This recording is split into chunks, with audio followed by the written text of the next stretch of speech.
High বন্ধুরা, আমরা দাঁড়িয়ে গল্প করছিলাম গোবিন্দার দোকানে। হাসিবুল বলল চলো বৌদির চপ পেঁয়াজি খেয়ে আসি।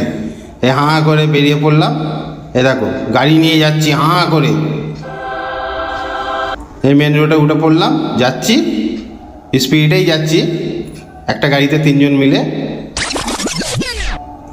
এটা আমাদের সর্দারপাড়া মসজিদ, সর্দারপাড়ার কাছে চলে এসেছি। এটা আমাদের জোড়ামুদির তলা। আজকে দশমী ছিল, অনেকটাই ভিড়, কত মানুষ দেখো, গাড়ি ঘোড়া অনেক। আর এটা আমাদের রেলগেট। আমাদের নসিবটাই ভালো ছিল, রেলগেট পড়েছিল না, তাই এখান থেকে হাঁ করে বেরিয়ে পড়লাম। এই চলে এসেছি। আমাদের হাসিবুল ভাই গাড়ি স্ট্যান্ড করছে, আমরা এখানে একটু দাঁড়িয়ে ভিডিও করছি। আমাদের এটা আক্তার ভাই। দেখো আক্তার ভাই, সবাই তো চেনো আক্তার ভাইকে।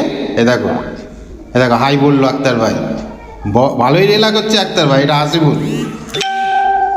চলে আসলাম বৌদির চপ দোকানে। দেখো কত রকম আইটেম আছে। এটা গরম গরম তেলে ভাজা হচ্ছে, গরম গরম একদম তেলে ভাজা। এই তো খাচ্ছি আমরা, আক্তার ভাইও খাচ্ছে, হাসিবুল ভাইও খাচ্ছে, আমিও খাবো।